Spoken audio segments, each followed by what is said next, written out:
కేసీఆర్ గారి నాయకత్వంలో మన రాష్ట్రంలో మీకు తెలుసు, ఇప్పుడు ఇక్కడ మా మున్సిపల్ జిహెచ్ఎంసీ నుంచి మాట్లాడిన తమ్ముడు బాలకృష్ణ కదా, బాలకృష్ణ ఒక మాట అన్నాడు, అడగకుండానే 3 సార్లు జీతం పెంచిండు కేసీఆర్ గారు అని చెప్పిండు. ఎందుకు పెంచిండు కేసీఆర్ గారు? చప్పట్ల కోసం చెప్తలేను. ఎందుకు పెంచిండు కేసీఆర్? గ్రామ పంచాయతీ పారిశుద్ధ్య కార్మికుల జీతం ఎందుకు పెంచిండు అడగకుండానే? మున్సిపల్ వర్కర్లది ఎందుకు పెంచిండు 2 సార్లు? జిహెచ్ఎంసీలో 3 సార్లు ఎందుకు పెంచిండు కేసీఆర్? 200 రూపాయల పెన్షన్ 2000 ఎందుకు చేసిండు? 500 రూపాయలు ఉన్న వికలాంగుల పెన్షన్ను 4000 ఎందుకు చేసిండు కేసీఆర్? ఎందుకంటే కేసీఆర్ గారు ఒక సూత్రం పట్టుకున్నాడు, చిన్న సూత్రం. బీడీ కార్మికులకు పెన్షన్ ఇచ్చిండు కేసీఆర్, దేశంలో ఎవరు ఇయ్యలే. కమ్యూనిస్టులు రాష్ట్రం నడిపిన రాష్ట్రాల్లో కూడా, రాజ్యం నడిపిన రాష్ట్రాల్లో కూడా బీడీ కార్మికులకు పెన్షన్ ఇయ్యలే, ఒక కేసీఆర్ గారే ఇచ్చిండు. ఎందుకు ఇచ్చిండు?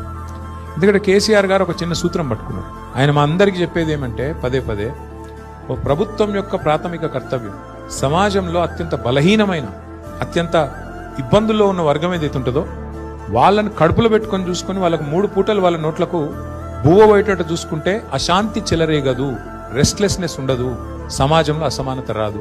ఆ ఉద్దేశంతోనే ముసలోళ్ళకు 2000 పెన్షన్ ఇస్తే ఏమొచ్చింది అంటే, ఆ అవ్వ దగ్గరకో తాత దగ్గరకో మన్మడో మన్మరాలో వచ్చి, అవ్వ నాకు బిస్కెట్ కూడా కొనుక్కుంటా ఇస్తావా, లేదా చాక్లెట్ కొనుక్కుంటా ఇస్తావా అంటే 10 రూపాయలు పెట్టే ధైర్యం వచ్చింది. ఆ అవ్వ మీద గౌరవం పెరుగుతుంది, ఆ మానవీయ సంబంధం పెరుగుతుంది. ఎందుకు చెప్తున్నా అంటే, ప్రభుత్వానికి ఆ మానవీయ కోణం పోతే కొంతమంది పెద్దలు మాట్లాడతారు, రేవడీ కల్చర్ మంచిది కాదు. ఏంటిది రేవడీ కల్చర్ అంటే ఫ్రీగా ఏది ఇయ్యద్దు, అనుచితం, ఉచితాలు మంచిది కాదని మాట్లాడతారు. మళ్ళీ వాళ్ళే అవసరం పడ్డప్పుడు ఎలక్షన్లో గెలిచేందుకు మాత్రం 1,21,00,000 మందికి ఎలక్షన్కు 4 రోజుల ముందు 10,000 రూపాయలు మహిళల ఖాతాలు వేసారు మన బీహార్లో. అంటే ఏ ఎండ కాకూడదు, అవసరం పడితే ఒక తీరుగా, అవసరం లేకపోతే ఇంకో తీరుగా. ఇంత దుర్మార్గంగా ఈ దేశంలో మన ప్రాధాన్యాలు, మన విధానాలు ఉన్నాయి.